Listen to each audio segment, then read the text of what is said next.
people coming in, but I'll start regardless. Hello, everyone. Again, my name is Kudret. I will be your presenter. So I prepared a slide set. This will be sent to every one of you after the session. But I'll be spending a significant portion of my time live online in Portfolio Manager doing a live demo. I'll start with how to set up a property and how to create meters and add meter data on a monthly basis. Along the way, I'll be showing you some data quality related features that Portfolio Manager has.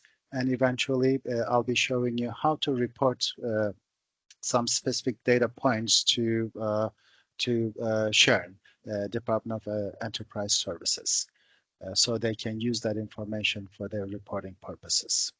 Let's start. So I think you all know what Portfolio Manager is, I hope, but it is an energy management tool to help you keep track of energy water use, or you can also keep track of waste and materials such as recycling. You can also see results of greenhouse gas emissions from building energy use. It is an online secure environment, and State of Washington is using Portfolio Manager as their tool choice. Using Portfolio Manager and by simply looking at benchmarking results, you will be able to identify underperforming buildings. Having said that, it could also be helpful to identify best practices. If there are some buildings that are performing really well based on those results, you will be able to identify those buildings and implement those best practices in underperforming properties. It should be helpful to you setting investment priorities. I always say that benchmarking is the first step to energy efficiency. You benchmark your property, identify underperforming buildings, and then go into audit and retrofit mode. Otherwise, you may be tackling a building that may be not so underperforming compared to others. You can also verify any energy efficiency improvements you may have made in your buildings by simply comparing results before and after each retrofit. And if your property is one of the EPA's Energy Star certification eligible property types like offices, etc., you will be able to apply for Energy Star certification. We dropped a link here, a quick start guide. This is pretty much a document that will replicate my live demo. But it is not going to have all the details that I'll be providing you because I'll be including a lot of data quality related points along the way. All right, so this is the time for me to go live to Portfolio Manager. Let me bring that page over to what I'm sharing. Charlotte, would you please confirm that you are seeing Portfolio Manager landing page? Yeah, we're seeing EnergyStar.gov. Perfect. Thank you. Excuse me, this is the landing page. EnergyStar.gov/benchmark is the alias, so it's easier to remember. A lot of good information here about Portfolio Manager, so I would recommend that you come here to take a look to understand. If you already have your username and password, you can enter that information in these boxes and click Login. If you don't have an account, you can create it by simply clicking Create Account link here. It is a simple page to ask you your contact information. So I'm not going to spend time since it's really a simple form there. And then you click Login. It will take you to Portfolio Manager, My Portfolio landing page. This is where you will see all of your properties listed. If you have properties benchmarked already, if it's a brand new account, you will not see any of these buildings. At the top, we have account settings, information that you put in when you created your account. This link also includes an option to change your password. These are notifications from other folks. For example, when if you send a connection request to me or you want to share either a building or a report template with another Portfolio Manager user, those notifications will show up here. Energy Star sometimes provides notifications based on the properties you benchmark, or sometimes related high-level information about portfolio manager, such as upcoming enhancements. One good side of this is that if you benchmark a property based on that zip code, portfolio manager actually provides you with some recommendations on whether a utility company in your zip code is providing automated data directly into your portfolio manager account.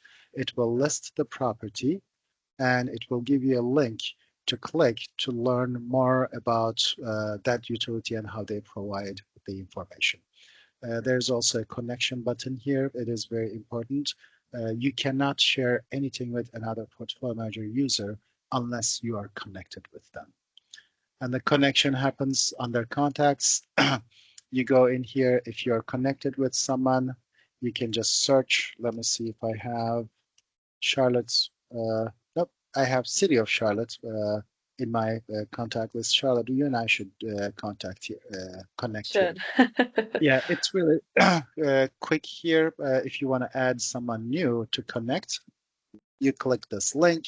There will be a bunch of information. You just need to search by one of them. I will actually send one to Charlotte now. What this will do is it will send an email to Charlotte, letting her know under notifications up here that I want to connect with her. So I search for her name. Usually the sure way of doing this is username, but I didn't know Charlotte's username, so I just searched. Now I know that it's her first name and last name, so I'll send a connection request. It will tell me that the request has been sent. I'm not connected with her until she accepts my connection request. Let's see, I have one. Okay, it seems like she has not accepted it yet. I'll wait. But anyway, let's go on. Help is extremely important. After 24 years of supporting Energy Star program and working with Portfolio Manager, I still come here to provide information to other folks for technical assistance purposes like FAQs. They're extremely strong. And anything, any new feature that there may be in Portfolio Manager, this is my place to go. So if you have a question, you should definitely go into help. If you can't find what you're looking for, you can always submit a question to the technical staff. Let's go back to my portfolio. You're gonna see 4 tabs at the top. Sharing tab, if you wanted to share a building with another user, you can just click the share here, and then you can download sharing report. Here's a list of all the folks that I've been connected with in time. Like this person from New York City Schools, they shared 1,200 of their buildings with me, for example. Reporting tab, we're going to go into this in more detail, and I'll show you how the data request templates work, because one of your action items right after this presentation is going to be to respond to a data request that Sharon issued. I'll actually walk you through that whole process. It's extremely simple. A few clicks and you will be done. So I'm not going to spend more time right now. And then recognition tab, if you applied for Energy Star certification, that's where you will see the application status. All right, without spending too much time with the rest that can come, I will be walking you through 2 major processes. 1, adding a property. 2, adding the meter and monthly data entries. If you get these 2 steps solid, you are golden. I'll keep repeating these 2 steps along the way. I want to make sure that you leave the session 1, how to benchmark your property, and 2, how to respond to Sharon's data request. Let's start. Under my portfolio, you click Add a Property. You select your property type. For training purposes, I'll benchmark a dummy office building today. I'm clicking letter O on my keyboard to find space types that start with O. So I picked office. You can benchmark a portion of building, a whole building, or a campus using Portfolio Manager. We have a campus guidance here. Please take a look at it if you're dealing with a campus. Campus in this context means two or more buildings sharing at least one utility meter in terms of energy. So if you have if you have a campus that you're benchmarking, it could be an office complex with 3 towers, for example, or it could be a higher education campus with 100 buildings with it. So you will make your choice. For the training, I will pick one. But if you were benchmarking a campus, definitely enter, after you select this option, number of properties in your campus. In your case, again, if you're benchmarking a new building, it should be existing building. You can also benchmark a design project using Portfolio Manager to measure performance of your design from the get-go instead of dealing with retrofits later, trying to make that property more efficient in the future. You can actually achieve a good portion of that at the design stage. For my purposes today, I will just pick a test property. The steps that I will walk you through is exactly the same as the existing building benchmarking. And then you click Get Started. In the next screen, you will see a form that will ask you to enter basic information about your property. I'll call this Test Washington DES Office Building. It is located in the US, and I will call it 123 Tacoma. Oh, I already had that. Okay, I'll just pick that actually. It seems like I benchmarked a similar building before. You enter information there. And the next one is year built. Here, just notice that we have year built in blue font compared to others. If you move your mouse on top of it, it will pop up a little screen telling you a description of that field. This is a great feature. You don't have to go into the glossary to read what that field is asking for. In some cases, the information is too long and it may not fit in. So if you click that, it will take you to the glossary to give you the long definition. So let's say my property was built in 2000, or I did a major renovation in 2000. The floor area is going to be 275,000 office property. Irrigated area, I don't know the situation in state of Washington, but I'm pretty sure you have some areas that you irrigate, but it's an optional field. You don't have to answer that question. Occupancy is required, but it's not used for any metric calculation purposes. This field is only used if you apply for Energy Star certification. EPA wants to make sure that you do not apply for an Energy Star certification for a building that is not occupied by a lot of people. So in this case, I'll just call it 95% occupied. There are some desks that are empty. Excuse me. Under that section, we have the standard IDs. Depending on where you're located, you may be subjected to a local government mandate, benchmarking or building performance mandate. For example, Seattle is here. You just need to find out what your ID number is and enter it in this field. I'll just call it 1, 2, 3, 4, 5, 6. I'll skip county for state of Washington purposes. There are 2 IDs. One of them is State of Washington Clean Building Standard. This is something that you will definitely need to enter. But for Sharon's purposes, actually, let me pick that and I just enter a value so you know. I'll just make up a number there. For Sharon's purposes, that is State of Washington owned properties, you will need to obtain your UFI, Unique Facilities Identifier, and enter that information in this box here. And if you have any parking areas with lighting that shares the energy use with the building, I absolutely recommend that you benchmark it. I won't click any of these because I want to save time for questions at the end. I would like to be able to answer your questions live as much as possible. So if you have a parking area, you can check this checkbox. If you forget to do it, you will always have the option to add a subspace later. I'll show you how to do that. A data center, maybe there's a retail store or restaurant downstairs in your building, you can add those space types here. Once done, you click continue. Now I have told Portfolio Manager that I have a building I'm benchmarking. It's an office building and it's 275,000 square foot located at this address. Now it is asking me some specific information about my space, which is office in this case. Please note that these questions will depend on the space type that you are benchmarking. In the slide set, I believe we have a link to a data collection worksheet. If you are unsure what type of data goes into your specific building type, you can definitely download that building type's data requirements. On the left-hand side, we see the stars.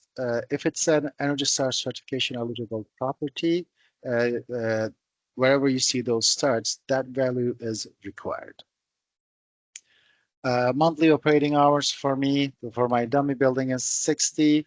And this is not the HVAC start-stop times. It's for office building. You need to have 50% of your personnel in the building once to be able to start counting the operating hours. I have 650 people in this building on the main work shift. In some cases, you may have more than one shift. In that case, do not add a number of people working on those different shifts. This is the number that you will enter for the largest number of people in a given shift. So in my case, it's 650. I have about 700, not about, but 700 properties, computers, one computer per person plus some additional ones for other purposes. And then percent cooled, in my case, it's going to be 50% or more. As you can see, percent heated is not required. I'll still pick 50% or more. If I checked one of the checkboxes in the previous screen for parking, restaurant, or retail, they would have shown up below this. So clicking add a property, and I am done with my first step. Remember again, we are discussing two major steps. First one, adding a property, which we just completed. The second one will be adding a meter. This is the facility summary page. You will see a lot of tabs here. Summary page gives you some metrics summary information. This can be customized. You can add or take out some of the information we have in here.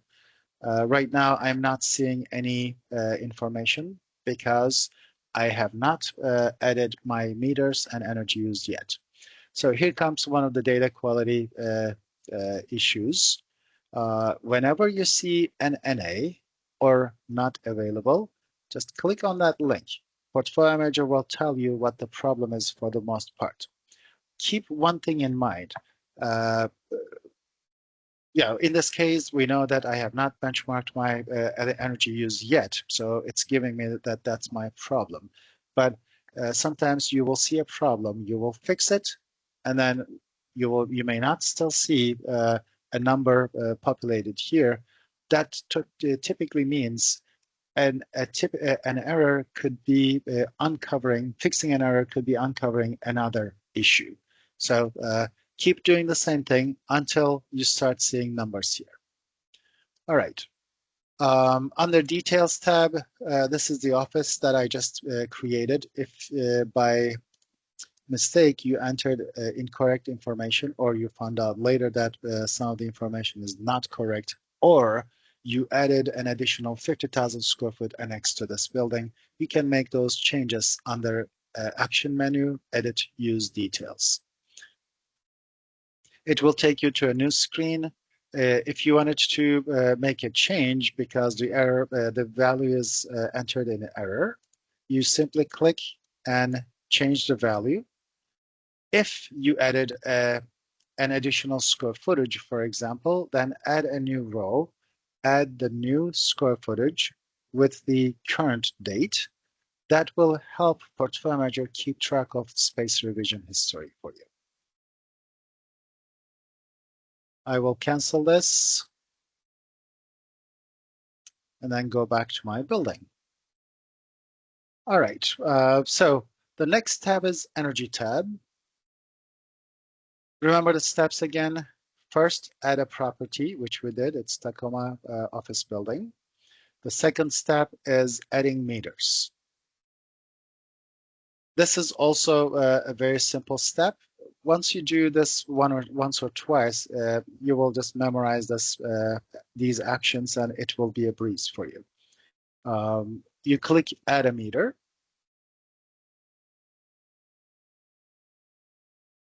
You pick whatever fuel types you have in your building. It could be grid purchased electricity. You may have solar panels at the top, wind turbines. You may have natural gas. You may have fuel oil number 2 for your emergency generators, for example.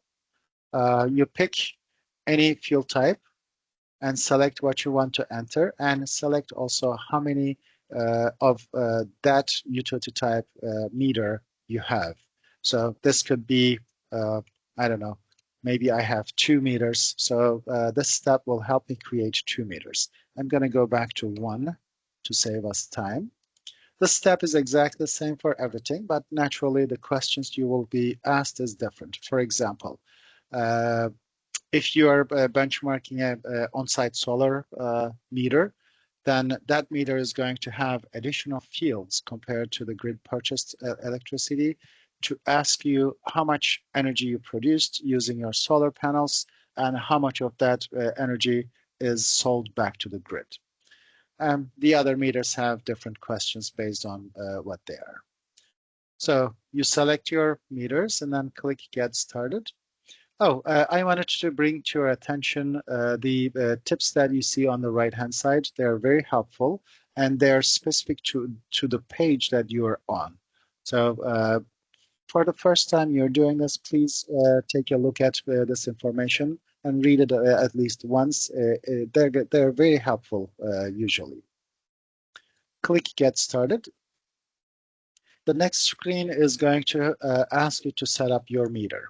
So the meter name, this is the default name, electric grid meter.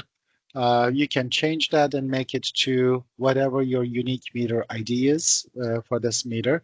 It can help you in the long run. Next time you receive a PDF bill from your utility company, for example, you will recognize that meter immediately by simply comparing the meter IDs. Meter IDs could be alphanumerical numbers depending on your utility. If you picked the meter type by mistake, you still have the option to change it here. Pick the right unit. In this case, it's going to be kWh.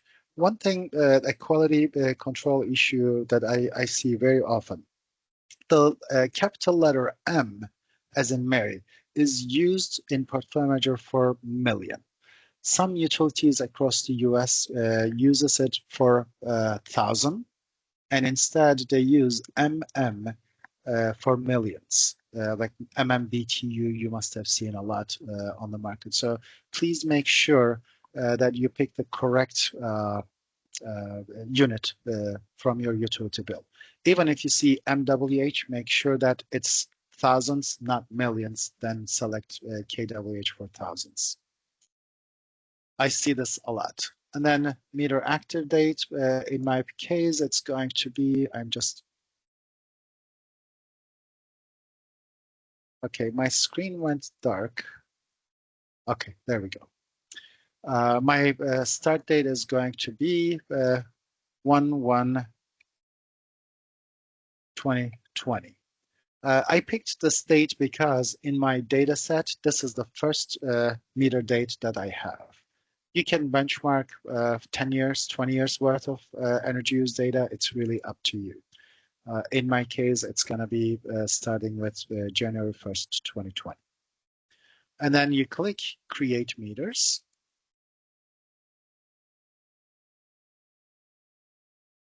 All right. Now we created the meter. Now it's time to enter monthly energy use information. First thing you do is click to add an entry. This could go in several ways, right? So you could just go in here and type in, like I did, the first date for your utility bill, for your first utility bill's start date, and then enter that information one by one manually, which is very time consuming.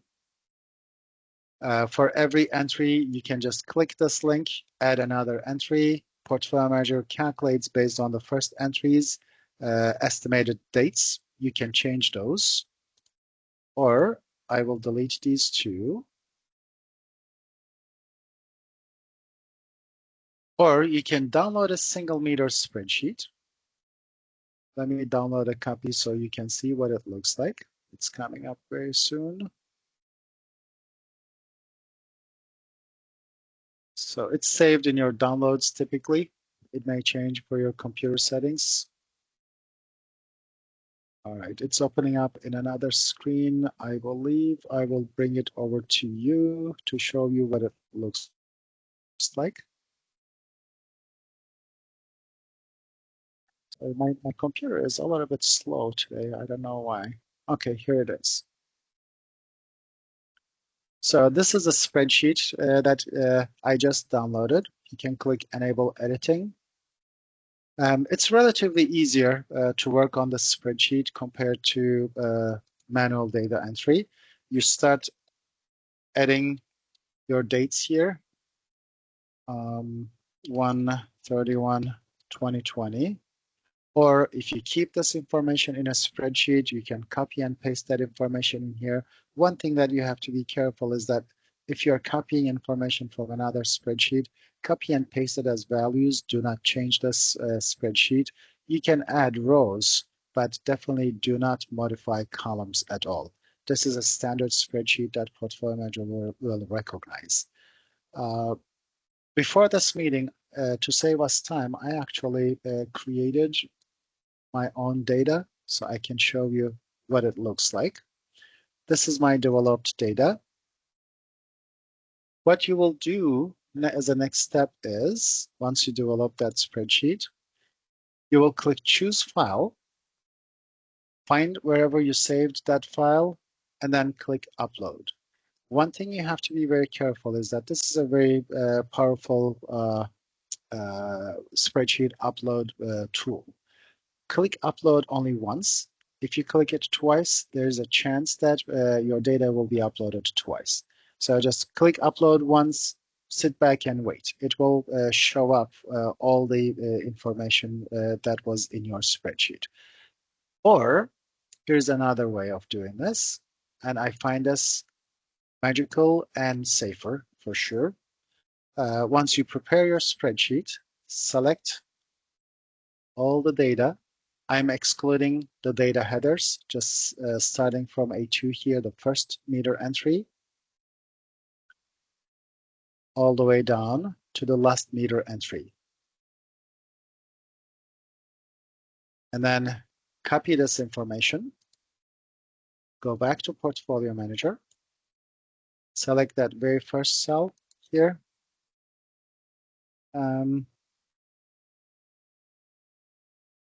paste the information, and give it a minute. There we go. It wrote all the information. I didn't have to deal with whether I clicked that button once or twice. So everything is here.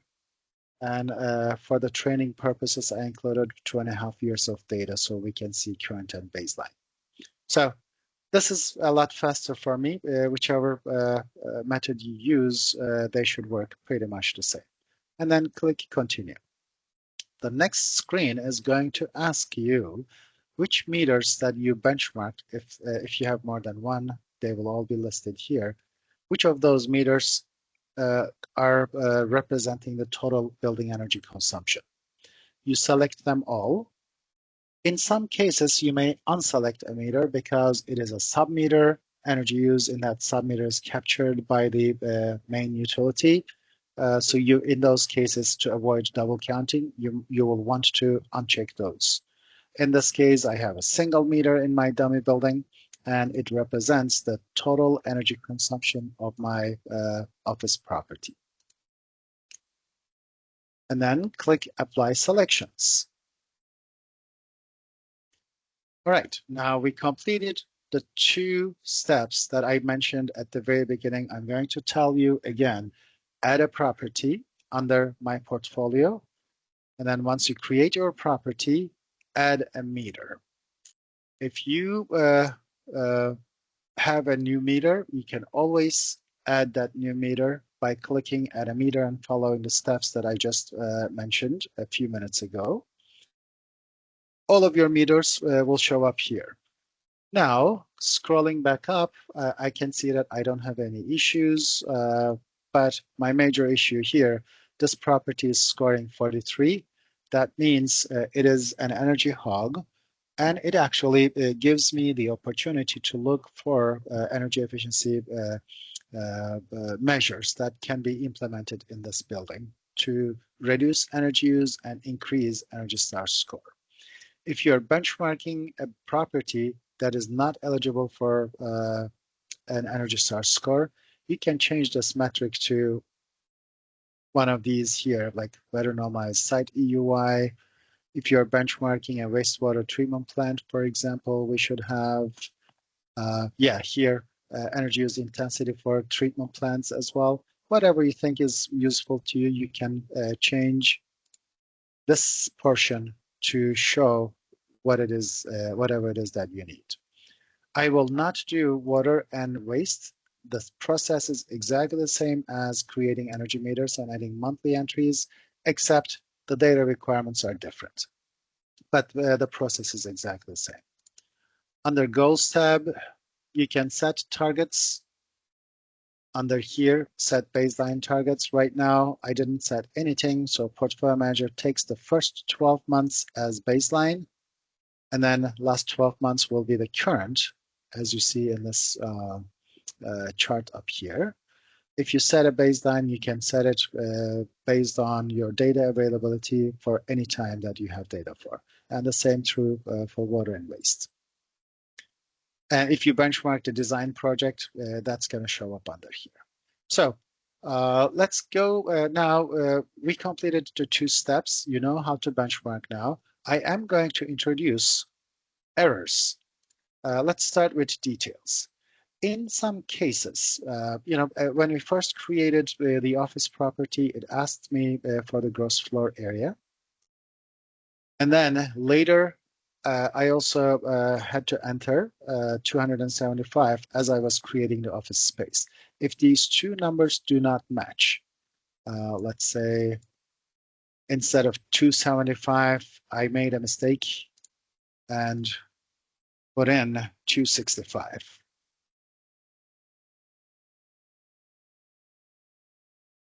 Now, Portfolio Manager is going to give me an alert. Notice the exclamation mark next to details. This tells me that under Details tab, I have an issue. When I click that tab and scroll down, it shows the same exclamation mark here and also here. These two numbers must match. Now, what I need to do as the building owner or building manager is to find out which one is the accurate gross floor area and correct it. To correct this value, I will go back in, edit use details. To correct this value, if this was the wrong initially, I will click edit here and then type in the new information. Now I'll correct this, and that exclamation mark is going to disappear.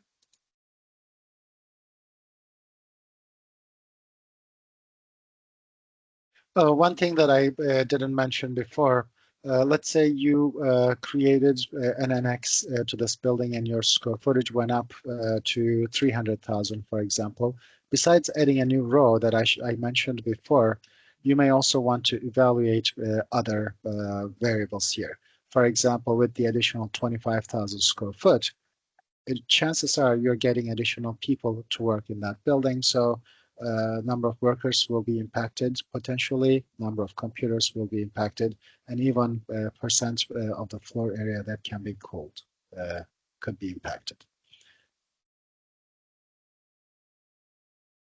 All right, so we created an error and fixed that error. Now that exclamation mark is gone. Let's do the same with the energy meters.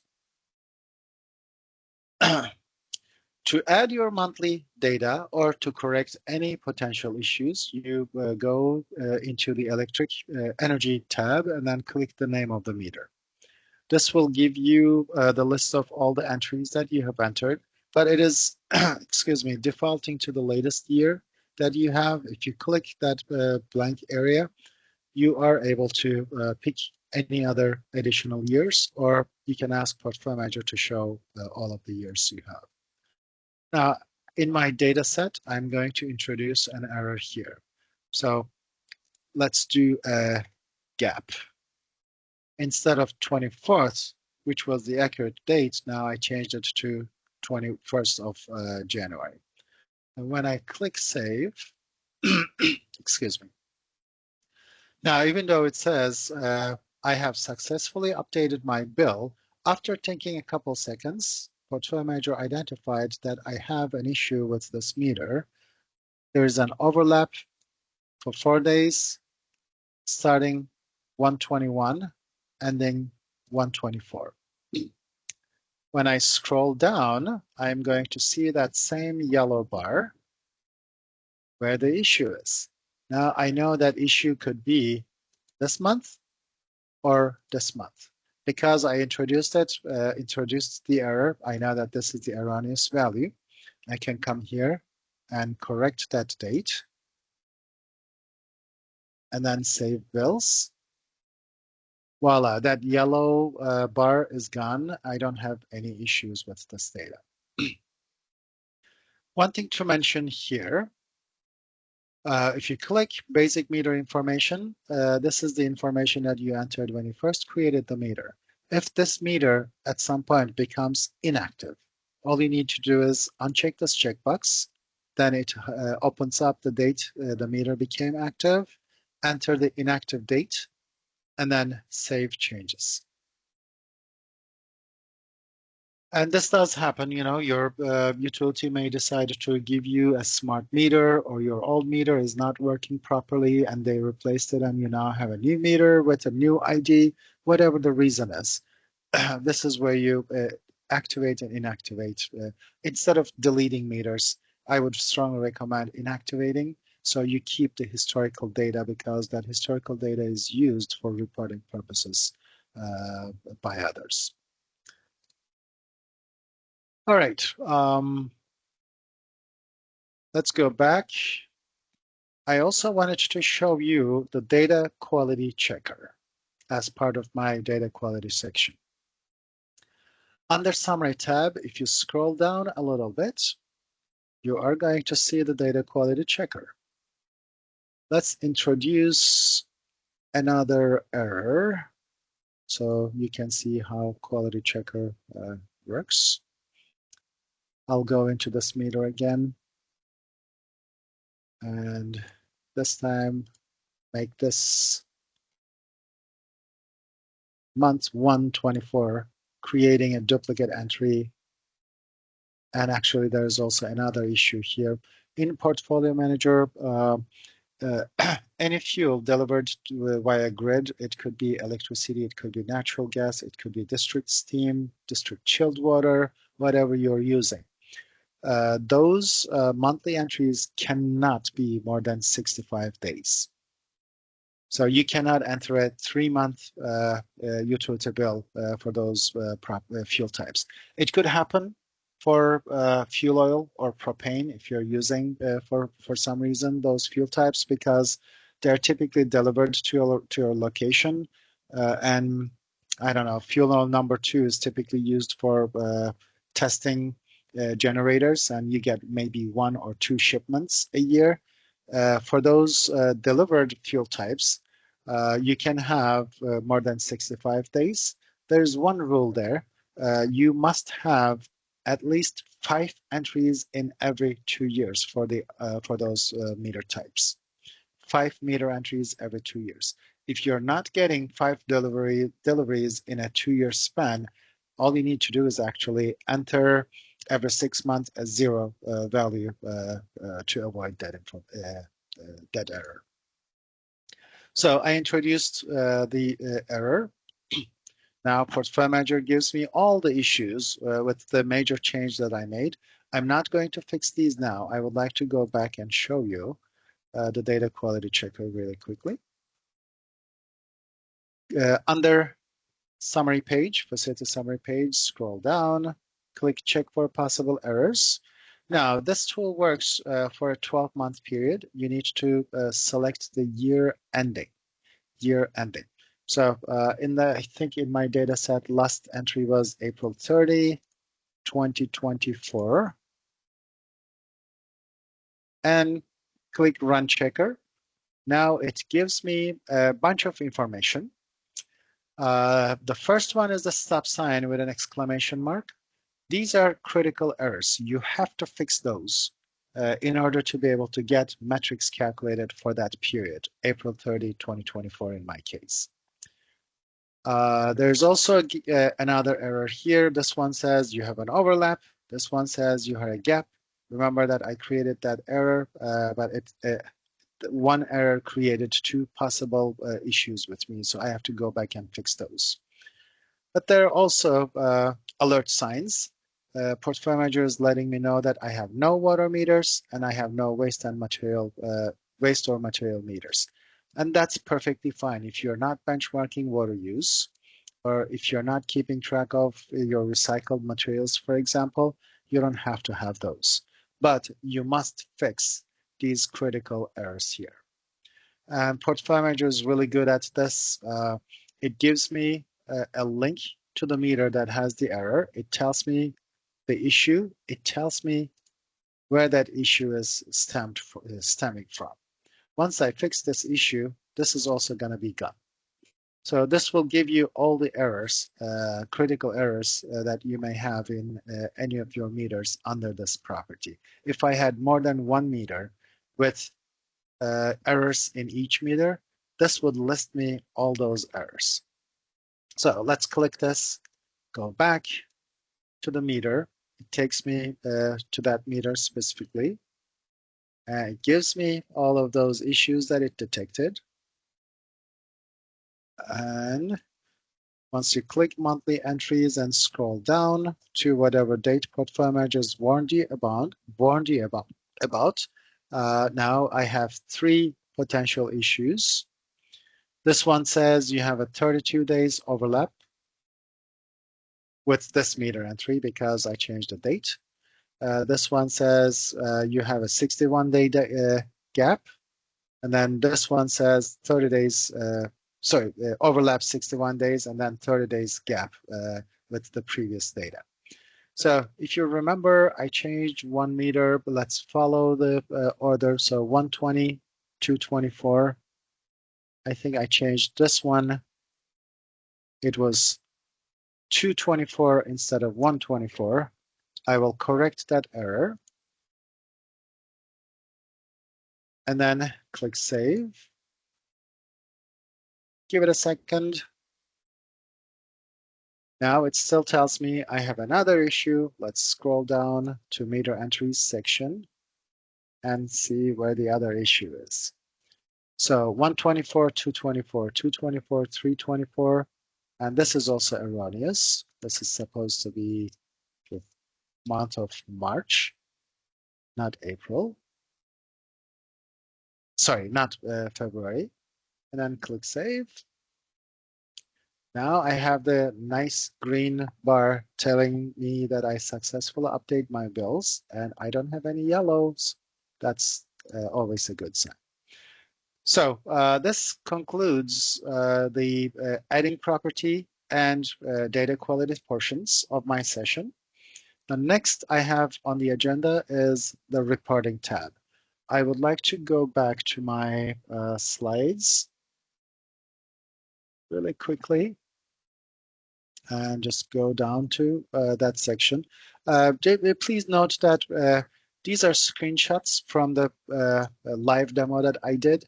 I wanted to make sure that you have these snapshots and this as your guidance. This is the campus benchmarking, adding meter, creating meters, getting web services through utility companies. Oh, that's one thing that I did not do. My apologies. Let me go back and show you. All right. To connect your property with a utility in your region, you have to be connected with that utility company. Let me see what I have here. I saw, I believe, Tacoma. Okay, so as you can see, actually, at the very beginning of my presentation, I showed you the screen. It only had this property. This is the new one that I just benchmarked. Portfolio Manager figured that, hey, this is in the same code, zip code that where Tacoma Public Utilities provides web services, automated data into my account. So you could actually, using this tab, connect with Tacoma Public Utilities or whatever your utility is.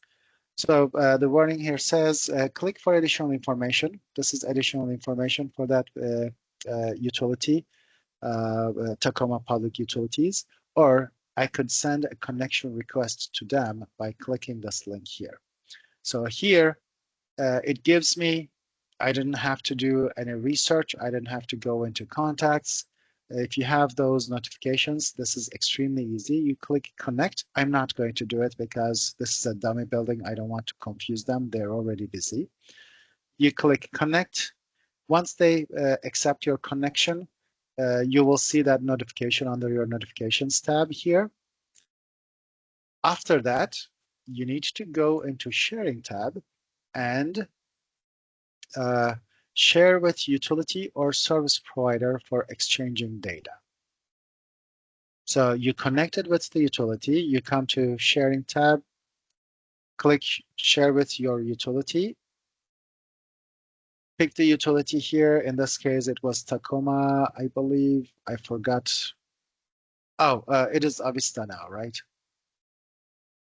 I think it was Avista, yeah.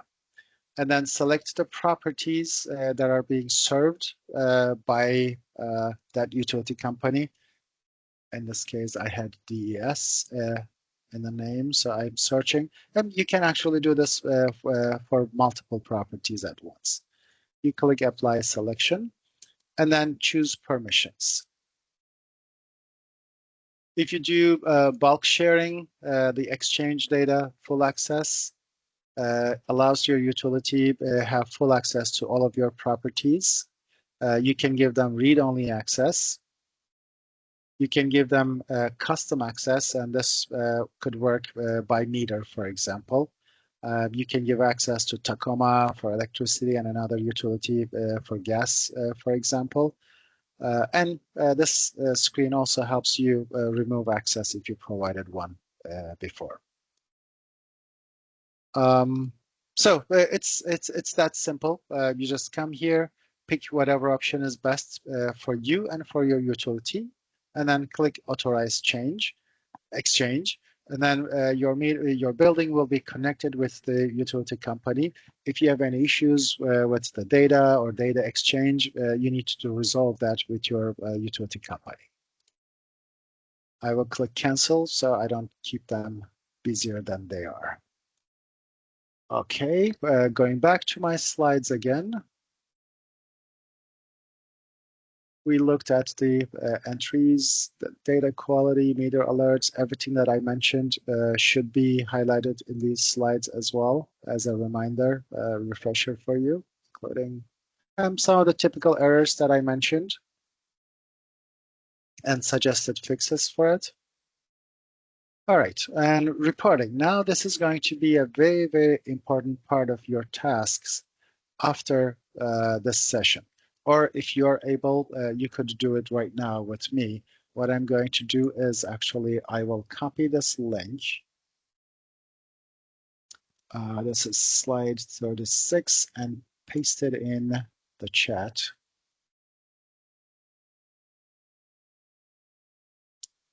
1 second, I'm getting there. All right. So here's the link to Portfolio Manager, data request template, the last one that I gave you. When you click this link, it will take you to Portfolio Manager. If you're already logged in, it will take you to instructions page. Let me switch to, the link didn't work. Okay, now it's working. Skip verification. Now it's taking me to Portfolio Manager page where we have the instructions from Sharon detailing what it is that she wants you to do. It could be scary because it looks like a lot of text, but it's definitely not scary. Read it once. This process should probably take, if you benchmarked all of your buildings and you have no errors, and all you need to do is send this report to Sharon, it will probably take you 2, maybe 3 minutes. I'll show you how to do that. So read through, she's giving you some instructions on how to go through the response. Look at the response, and if you're submitting a property that has errors, how to find those, and how to use data quality checker, etc. So please read through these and follow those instructions. These are very important for you to complete this step.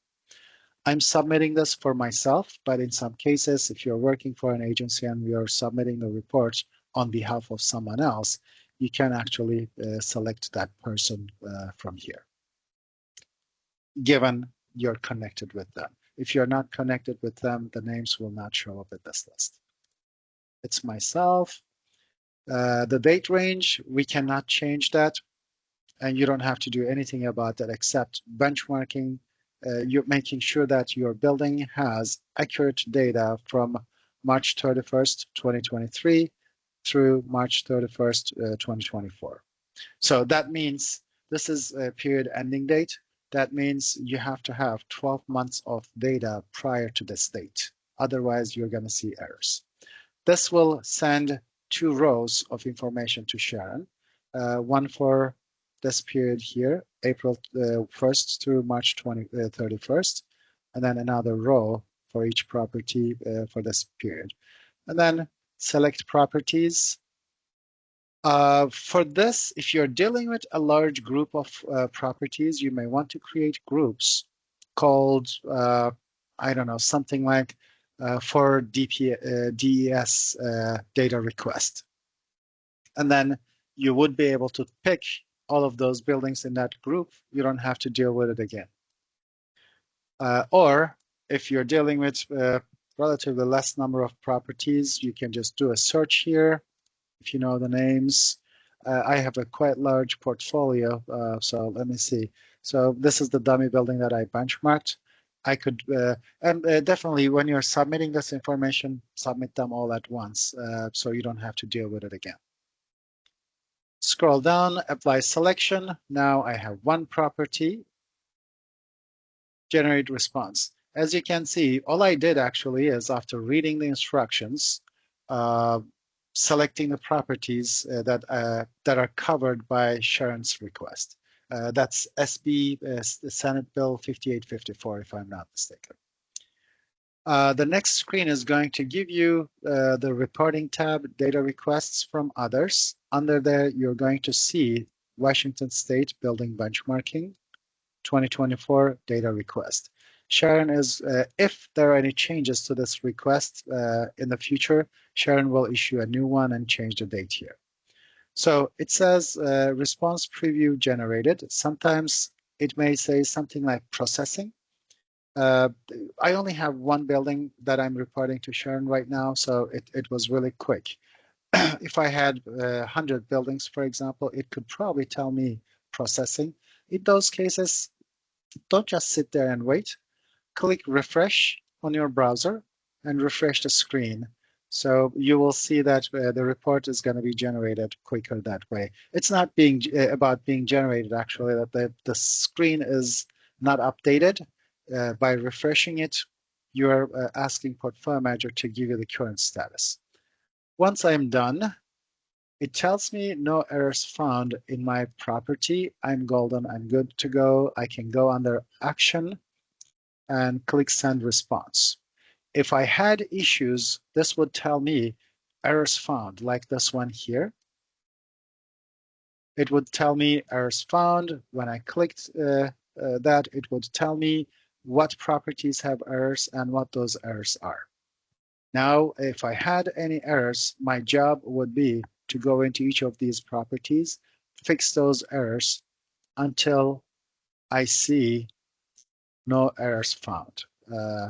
So this is really critical.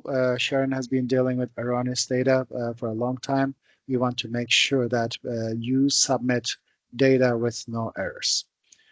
Once you see no errors found, you come here under action menu, click send response.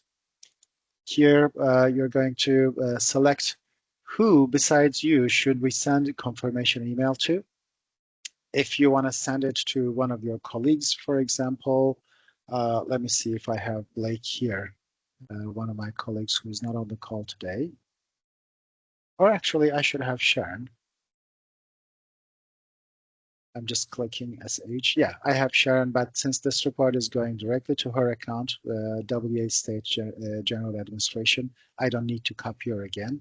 I could just pick someone else from the menu, if I wanted to, but it's not a required field. All right. If you have any additional email addresses that are not in your contact list, you can add them here.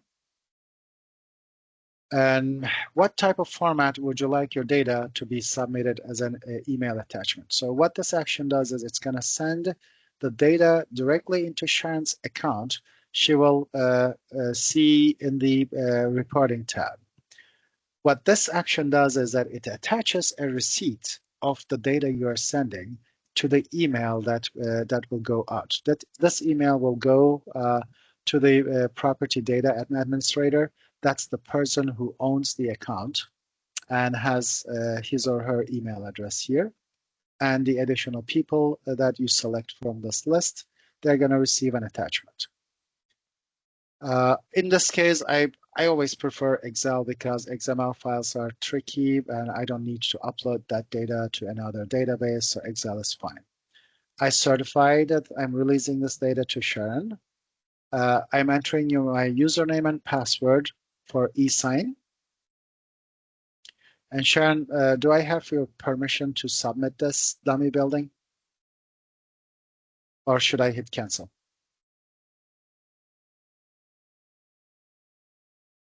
All right, I will not submit it because I know she is going to receive like 6,000 properties. I don't want this test building. You can say, yeah, I'm sorry, you can submit it. I couldn't find my mic button. Yes, okay. Feel free. Yes. No problem. Okay, then I'm going to send this data and we can always take it out, Sharon, later. And click continue. Now it says your data request has been successfully sent. So one important thing that you need to keep in mind, I'm trying to find my mouse. There we go. I want to be able to show you the email if I received it. Oops, sorry about that. Now you saw my calendar. Okay. So two things you have to be careful about. One, that green bar must say that it has been successfully sent. And then in your inbox, if you are one of the recipients, you have to see that email and its attachment. If it's not there, check your junk email. Make sure that you have a copy of that receipt to ensure that your property has been submitted successfully. I have not received that email yet, so I'm not going to wait on that. and go back to my slides. So the following slides, the most important link, piece here is the data request link here on the slide, and it is also in the chat. The rest is just walking you through what you need to do in the reporting tab to respond to the data request.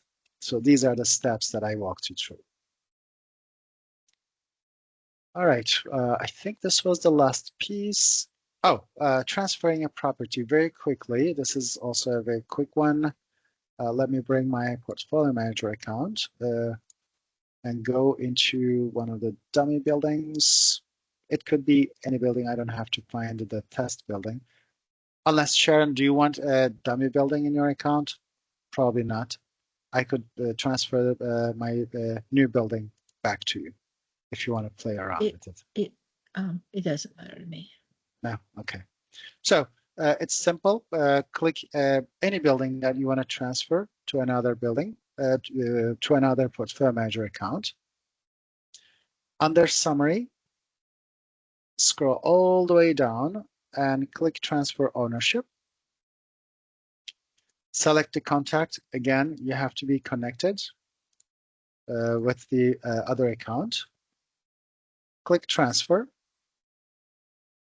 It is warning me that you have chosen to transfer this building. Once you transfer it, it's gone altogether from your account, and the other account will be the owner of this building. I'm fine with that. And that building is gone to the Acme company. That's our test training account too. So I don't mind transferring buildings to that account. So once it's gone, it's gone. Once you transfer a property, unless the other property, other portfolio manager owner transfers it back to you, you will not have access to that property. And space revision history, I addressed that when I was walking you through how to create or edit space characteristics, so I'm not going to go there. And here we have a bunch of resources that we think could be very useful to you. Please take a look at those. I know it's a lot, but you saw how it works, how to benchmark a property. If you know what you're doing, and if you have the data sitting in front of you, it typically takes about 15-20 minutes to enter that information, if not faster, depending on how fast you type. But for the first round or two, it may take half an hour to 60 minutes. Here's our contact information. If you have any questions, you can send Sharon emails and she will compile those and share them with me. If there's something urgent, I don't mind responding to your emails as well. Now I will conclude my session and see if we have any questions. And since we have a small group of folks, feel free to unmute yourself to ask a question or type your question into the chat on the right-hand side of your screen. All right, so I see some questions. Let me start from the top. Okay, so first question from Julie asking, how do you add a UFI for a campus? The UFI is added to each property. So whatever your campus parent property is, Julie, all you need to do is enter that UFI into the campus building. Sharon, do you also ask for unique facility identifiers for child buildings within a campus? If that's the case, they would need to enter the unique ID into the child buildings as well. I think that they should have that. Yes, they should. They should put it in there. Yeah. As you know, even if I'm not using it now, we're going to continue to make some changes in the future and try to make some connections to the sort, where we keep our data. And so, yeah, let's do that. Yeah. Yeah, Julie, just to show you, let me see if I have a campus in my dummy portfolio. Not here. I think I had one in multifamily. It's my multifamily test buildings. Okay, here. So Uh, there's really no difference between a child building and a parent building. Any property that you see here can become a campus or parent property as soon as you attach a building to it. And then you will see this caret here. When you click that caret, it will open up and list all the child properties under that campus. In this case, I only have one, but I have seen 100 properties within a campus. So all you need to do is click the campus, go to details, under unique identifiers, click edit, select the Washington UFI, enter the number. I'll just pick one of these because this is a dummy building too, and save. And repeat that same thing for child buildings. I hope this answered your question. And Next if I one. can Go ahead. add, this comes from our facilities management list, and it's always a number that starts with an A. So if you have a building and it starts with an A, you've probably got the right number. If it doesn't have an A in it, you've probably got the wrong number. All right, sounds good. So I'll correct mine. Sounds good. Thank you, Sharon, for that. All right, the next question is from Delaney. Since we are a college campus, I've been putting each building as a higher education type. Is that correct? Delaney, it's really up to you to decide on that. In every campus, there must be some kind of an office building, for example. You should definitely benchmark that as an office, or you must have some residential buildings. You should benchmark those as residential. Any property to type that does not fit into one of those, then yeah, benchmarking it as a higher education type works. But the advantage is that if you have an office building, then you will be able to get that Energy Star score for it, and you will be able to keep track of that property's energy performance individually and as part of the campus as well. So please make sure that you look at the individual property type and make your decision based on what that property type is. For classroom properties, for example, I think higher education type is fine. But if you have an office building for the management of the campus, for example, I would strongly recommend that you pick the right space type. Next one, how can we account for renewable energy sources in ESPM? Satira, I believe your question has two things hidden. The first one, on-site energy, through solar or wind. I didn't create one, but I will just show you very quickly what it looks like. You create add meter. Let's say you have on-site solar meters and get started. This will help you capture. I'll just enter 1/1/2020 really quickly. Create meter. Now, as I mentioned before, this looks a little bit different because now this is a solar on-site solar production. It is asking me to enter how much energy used in the building and how much energy I exported off. I'm not going to enter any information. So this is one. I will cancel this so it doesn't save. I'll go to one of my regular grid purchase meters like this one. If you are purchasing green power from the grid, you need to go into the relevant properties energy meter and check this checkbox under green power. It will pop up this screen. Now it will ask you, in this case, for this property, I actually calculated how much green power I am purchasing from the grid. So this is how you can add green power purchase from grid. One thing you have to be careful is that green power purchase is considered as grid purchase. So in Portfolio Manager, the site and source conversion ratio is still 2.8, same as coal electricity or hydroelectricity. because it's coming from the grid. Whereas if you have an on-site solar panel and you're producing energy through that, electricity through that, the site-to-source ratio for that is 1. So that helps you save a lot of greenhouse gas emissions, and it helps you improve Energy Star score. I hope this answered your question. All right, where was I?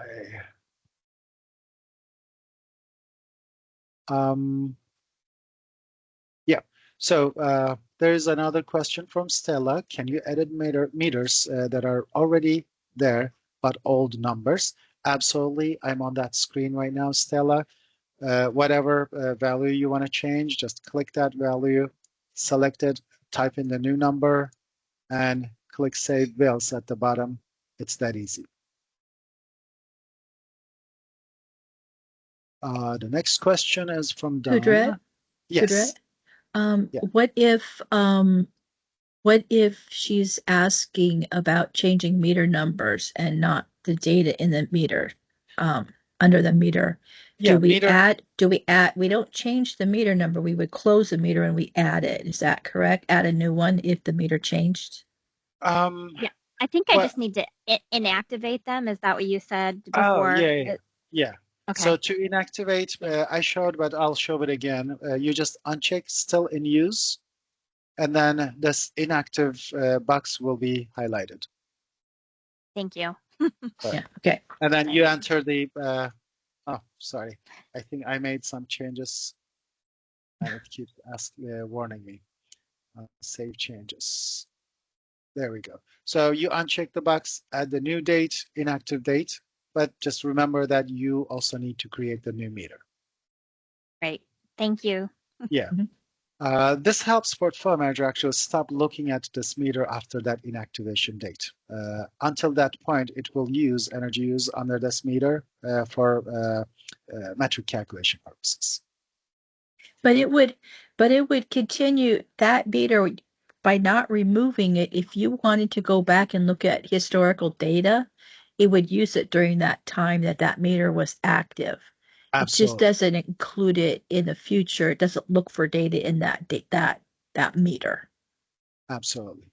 Okay. Yeah, next question from Don. Does the program recognize that the date format is year, month, and day? Don, unfortunately, no. If that's the case in one of your spreadsheets, I can show you a way to convert that format into what Portfolio Manager requires. Just to give you a very quick snapshot, let's say you have 12/1/2024. You could actually use simple formulas. Day here equals month, and then equals year 2024. And then you can have another formula here to combine this in any way. Let me actually convert this. Oops, sorry. So if I'm doing it kind of opposite of what you asked, I apologize, but I already started. So you can concatenate these by simply using a formula like this. Combine L2, put a slash with K2 with a slash, and then add the day. Oops, I made a mistake somewhere.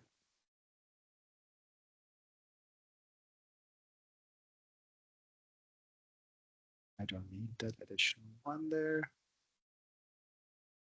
Oh, it's okay. I'll figure this out, and if you send me an email, oh, there we go, it works. I missed one of the codes there.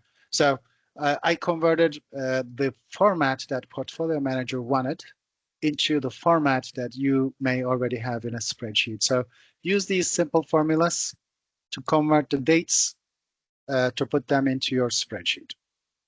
I hope this was useful. I know this was Portfolio Manager, but I also provided some tutorial on Excel. Next one from John. Yes. I think we have a hand up actually. Oh, David, go ahead. Yeah, hey, just a question for you. We, Grace Harbor College, we got the campus, parent properties, child properties, all that good stuff. We do have some electric meters and water meters that feed more than one building. As far as I'm aware, that is okay right now, but I was told that we need to have every building separately metered. Is that correct? That's a policy question that Sharon or someone else on the call might be able to answer. Currently, for benchmarking, you can have um, campus, complexes. Right. For me, right now, you don't have to. I Okay. recommend that people do, and I recommend people do because you're better able to identify. When you're using data for database decision making, once you have them individually metered, now you know which buildings you should be going after. When you have a campus of 5 buildings and you have all of that data combined, you don't know which is your worst building and where uh, you should focus on to improve your energy use. But once you separate them out, you can know which buildings are your biggest energy users, and you can start focusing on that building. So it's always better to have them individually metered. And I think that as policies go forward, and when we fight climate change and some of these other issues, there's going to be more and more requirements to be individually metered. But for this purpose, you can have campuses. All right. Are you Thank still there? you. Yes, we can hear you. Yeah, she just kind of dropped off there all of a sudden. So basically what I'm hearing is we can go ahead and stay on these meters. We can benchmark, we can report, all that good stuff. We will not have any kind of backlash for not having separately metered buildings, correct? Not for the benchmarking report. Not for the benchmarking report. What about so we're doing the benchmarking, and then we're going to have to report our energy uses and all that to you once a year, once every 2 years, however we do it. So once we send all of our energy uses to you, and you see that we have 2 buildings on 1 meter, does that change anything? How does that? I'm getting all kinds of conflicting answers here. Okay, I'm not sure, but I think you might be confusing the benchmarking report with the clean buildings and that reporting. And the benchmarking report is a report that's been required since like 2012, I think, is when they started requiring, or 11. And it's always been okay to have campuses. And we've always pulled this report every 2 years. We're reporting the EUI to legislature. If it might be different, and some of the people here from Commerce are better to speak to this, but I know that a lot of the push to get individual meters on college campuses, I've worked on that project, is for House Bill 1390 and some of those other things that aren't part of DES. So that I can't speak to. Okay, those are separate issues. We're using the same database and the same collection system, but we do things differently, and that's very important for people to understand how they're different. Because when we talk about these, we're very similar, but we're different. So somebody from Commerce may need to answer that question. Yeah, because we're getting some information that we need to have we need to benchmark for a year, get the baselines, all that good stuff, and then we need to have every building separately metered, water, gas, all that good stuff. And so we're looking at putting a few $1 million into digging stuff up and putting in meters. Well, I think it's a good direction to go, but is there somebody from Commerce that can speak to that from your perspective? Yeah, hi, Sharon, can you hear me? This is Donnie Westfall with Department of Commerce. Yes. Hey, yeah, so sub-metering, while encouraged, it's not required for the Clean Buildings Performance Standard either.